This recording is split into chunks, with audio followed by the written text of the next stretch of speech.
Hello, hi guys! Magandang hapon sa inyong lahat.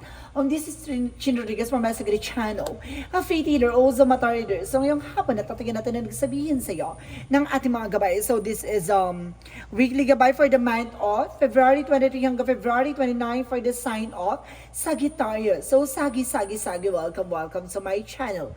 Ano kayong messages, advices, at spirit guides ang ating masasagap for today's video? Kanino kayang energy or kaganapan sa buhay ng mga Sagittarius ang ating maangilap? So guys, this reading is a general reading namang hindi lahat makaka-resonate.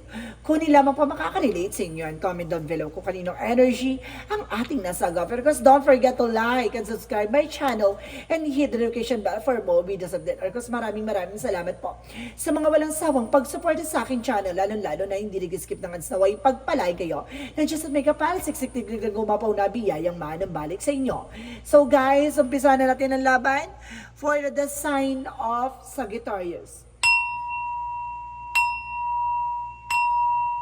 Angel Spirit Messages give me information. So ano kayong gusto sabihin sa iyo ng ating mga baraha? Angel Spirit. So there's a Five of Cups. So there's a lot of disappointments, regret na nangyayari ngayon sa buhay mo. And there's a Knight of Swords. There's a sleepless night, no? Kumbaga, hindi ka makatulog, hindi ka mapakali. Kumbaga, nahihirapan kang, there's a stress, rather, no? Manai-stress ka, the Four of Cups, hindi mo matanggap, no? May mga bagay na nahihirapan kang tanggapin. And because there's an information with the Seven of Pentacles, harvest time. Kumbaga, kung ano yung ginawa mo, siya nga anihin mo. So, there's a cause and effect na situation. Kumbaga, there's a consequences na kailangan mong tanggapin, no? Kung may maganda kang ginawa, maganda rin ang bunga. Kung hindi maganda yung ginawa mo, hindi rin maganda ang magiging bunga nito. So, ibig sabihin, kumbaga, hard work is paying off. So, let's see. Additional messages. And of course, there is an information with the Nine of Pentacles sa blossoming abundance. So, lalakas at lalago ang iyong negosyo, hanap buhay. There's a potential for abundance. Talaga may potential pagdating sa kasaganahan, no? At of course, there's a temperance for a perfect timing. So, darating yung araw na kung para sa'yo ay para sa'yo. There's a temperance din, no? Para sinasabi ng temperance dyan na kailangan mong kumalma, no? So, let's see what is the Five of Cups. So there's an information with the Ace of Pentacles. So there's a big money coming in for you na maaaring may dumating sa iyo na malaking pera, or may mga bagay na hinihintay kang malaking pera, or may mga bagay na nawala sa iyo malaking pera, no? Kumbaga may malaking perang involved. Where the Knight of Cups, so there's a wish fulfillment. So may mga bagay dito na matutupad na, no? Kumbaga iwasan mo na mag-overthink, iwasan mo na yung being paranoid. So kaya siguro hindi ka nahihirapan ka sa pagtulog. And because there's a Two of Swords by decisions, no? Kumbaga nahihirapan ka magdesisyon kung ano yung mga bagay-bagay. So ibig sabihin, kailangan mo muna i-analyze, i-observe, no? Bago ka mag-take ng action. So let's see what is the Seven of Pentacles. So there's an Eight of Cups, no? May mga bagay na kailangan mo i-surrender. May mga bagay na kailangan mo i-let go. May mga bagay na kailangan mo mag-move on. So may mga bagay na kailangan mo ng pakawalan. So ganun yung guys, no? Kumbaga, trust the process, no? And of course, acceptance kung ano yung mga bagay na kailangan mong matanggap ngayon, no? Kumbaga, pakawalan mo at tanggapin mo. And because there is a Four of Wands by celebration. The Four of Wands is a twin flame energy. Nagre-represent yan ng something, wedding, family gathering, celebration, and events, no? So let's see what is additional messages for the Temperance. So there's the Six of Cups. So ibig sabihin dito, there's a past person coming back, no? Kumbaga mayroong nakaraan na maaaring bumalik, no? And of course, there's an information on the perfect timing. So let's see what is the Five of Cups and the Ace of Pentacles. So there's an information with the Seven of Cups. Kumbaga maraming oportunidad na papasok na dito, no? Kumbaga magdadala sa iyo ng something informational, no? At the same time, kumbaga marami kang matatanggap na resource of income. At the same time, there is the Eight of Pentacles. So mag-focus ka sa ginagawa mo, mag-focus ka sa negosyo mo, mag-focus ka sa trabaho mo, ganun yon. And there's an angel's number, guys. There's a 999, represent you're on the right path, no? Sa tamang direction ka. At the same time, there's an Ace of Wands for a new beginning. So kumbaga magkakaroon ka ng bagong simula dito at pagbabago magaganap. So ibig sabihin, kailangan mo lang magdesisyon, no? And of course, there is the Seven of Pentacles and of course the Eight of Cups represent the King of Wands, control, no? Control mo yung emotion mo, no? Kumbaga may mga bagay na kailangan mo tanggapin. So let's see what is the Knight of Pentacles and the Four of Wands represent the Knight of Swords. So there's a success driven.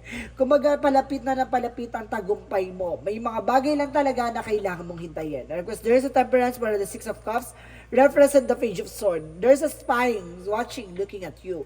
May nag-i-spy sa'yo, may social media, or may mga bagay na kumukuha na impormasyon sa'yo. No? So let's see what is additional messages for the outcome. Ang outcome for you is the King of Pentacles, security and practicality. At the same time, there's a Five of Swords. Mag-ingat ka lang, there's a self-sabotage.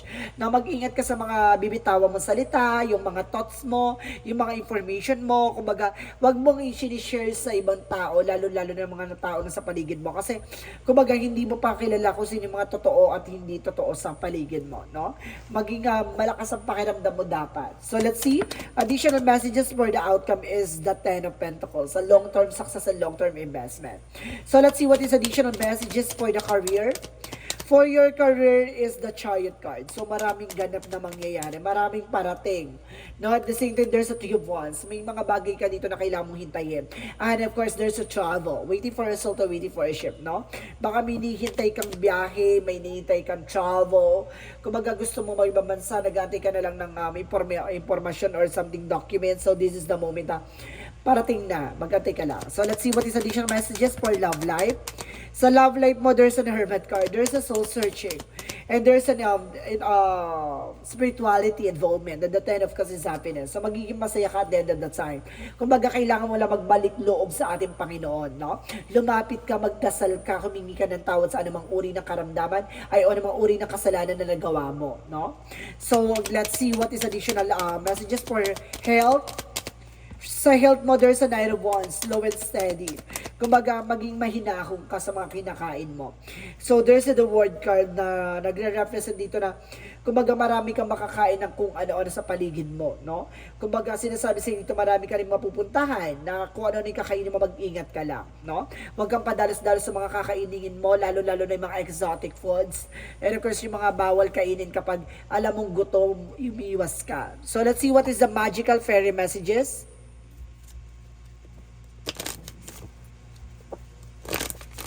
For magical fairy messages for you is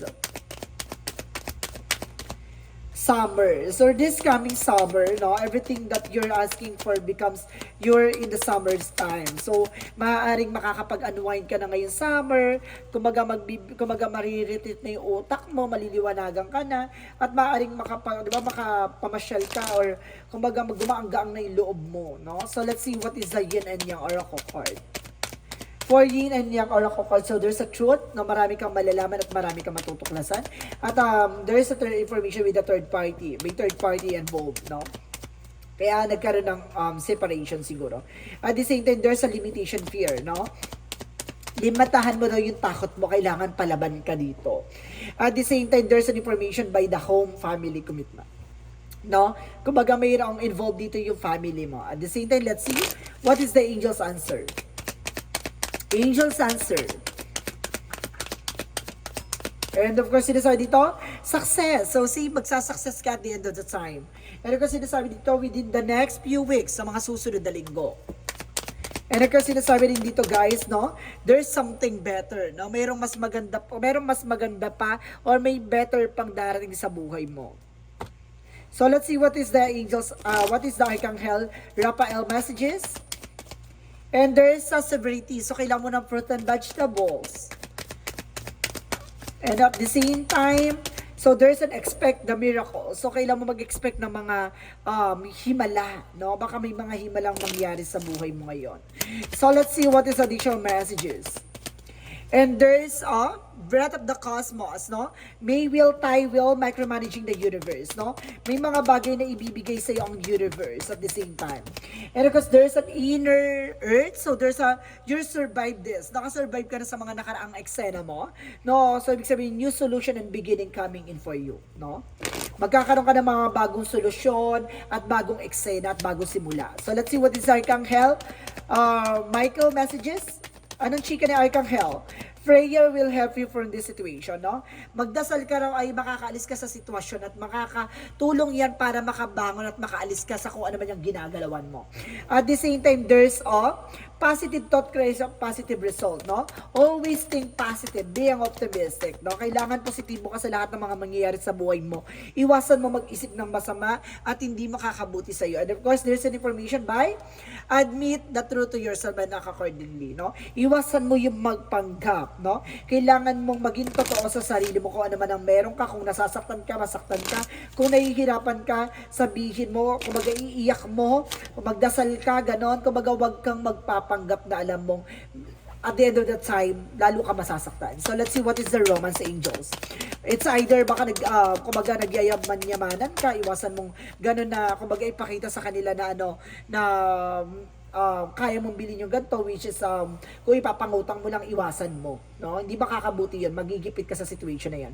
And there's an engagement, no? May engagement na para parating, and there's a chemistry, no? Magdadala sa ito ng something new at chemistry, attraction, magnetic. So let's see what is additional messages for chakra. For the chakra, there's a forgiveness, no? May mga bagay na kailangan mo ipagpatawad, no? And of course, there is a wisdom, no? Kumaga, mabuti naman ang puso mo, mabusila ang puso mo, no? At bibigyan to ng kaliwanagan. At the same time, there's an information by growth. Magkakaroon ka ng growth and expansion, no? Kumaga, papalawakin ang iyong kaalaman, karunungan at katalinuhan at the same time ang iyong finances and career. At the same time, there's an emotional running high. This is the moment na magiging emotional ka, no? And there's a nothing yet set in stone. Hindi pa napapanahon yung mga bagay-bagay para sa iyo. And there's a prosperity lies ahead. May mga bagay na ibibigay sa iyo, no? At itong kasaganahan ay paparating na talaga. Pero may mga bagay na hindi pa napapanahon, no? Siguro kung ano man yung hinihintay mo about sa finances, maaring magdadala sa iyo ng tagumpay yan. Pero may mga bagay siguro na kumbaga hinihintay kang resulta or something na kumbaga walang kinalaman sa finances, kumbaga kailangan mong hintayin kasi hindi pa napapanahon. But of course, time to decide. So kailangan mo magdesisyon as soon as possible. And of course, sinasabi dito with the teaching, no? May mga bagay dito na, kumbaga, natuturuan mo at natututunan mo. Parang gano'n, may mga taong, kumbaga, i-inspire mo sa mga bagay na naranasan mo. At the same time, natutulungan mo rin yung sarili mo sa mga, kumbaga, nakukuha mong mensahe sa kanila, no? So, let's see what is additional messages for angel spirit. So, there's a changes. So may mga change na mga mangyayari sa buhay mo, no? May mga pagbabagong magaganap. At the same time, there's a imagination, no? Palawakin mo lang ang kaalaman mo, even your mind. Knowledge. So let's see what is additional messages. So there's a balance. So kailangan mo maging balance. Emotional, practical, spiritual. Kailangan mo maging balance. At the same time, there's a relationship na pagdating lalo na sa relasyon. And there's a lesson. So may mga bagay dyan na kailangan bitbitin na dapat mong natutunan sa mga nakaraan mong minahal. Ganon. So let's see what is additional energy. So there's a second chakra Archangel Oriel about sa finances, no? Tutulungan ka nating Archangel Oriel. And there's a journey, no? Talagang kaakibat yung mga bagay na yan, mga kahirapan na yan ay kasama talaga sa buhay mo. Yung parang kailangan mo maranasan yung kesyo ganito, maiipit ka sa situation, magigipit ka, magkakautang ka, kumbaga magkakaroon ka ng ganong eksena kasi kasama talaga siya sa mga dapat mong matutunan. And there's a appreciation. So, dapat marunong ka mag-appreciate ng mga bagay-bagay, maliit man yan o malaki. So, let's see what is the Jesus loving quotes.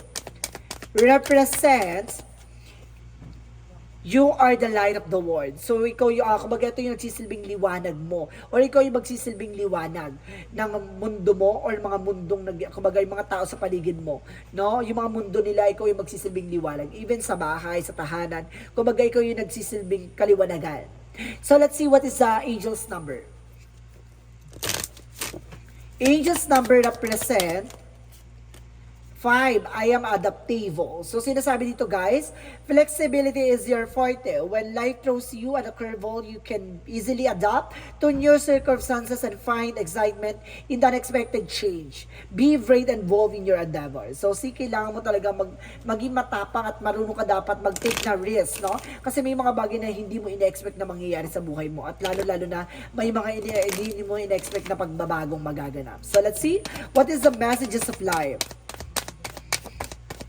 Searching within. So, sinasabi dito, what I see outside myself is simply a mirror of my inner self. Today, I empower myself by looking past outer conditions and searching within for the source of difficulty in my life. My inner wisdom will always help me face life challenges. It provides my best answers and my greatest healing. As I study myself, I am transformed.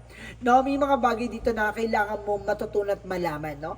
Na akala mo walang development, kumbaga akala mo walang nagbabago sa buhay mo, akala mo wala ka natututunan, akala mo walang, kumbaga walang ganap, pero hindi. Unti-unti ka natututo. At unti-unti niyang inaalis yung mga bagay na alam niyang hindi nagsiserve sa'yo, no? Kumbaga akala mo, andyan ka pa lang din sa situation mo, hindi. Inaalis ka niya sa mga bagay na alam niyang hindi makakatulong sa'yo.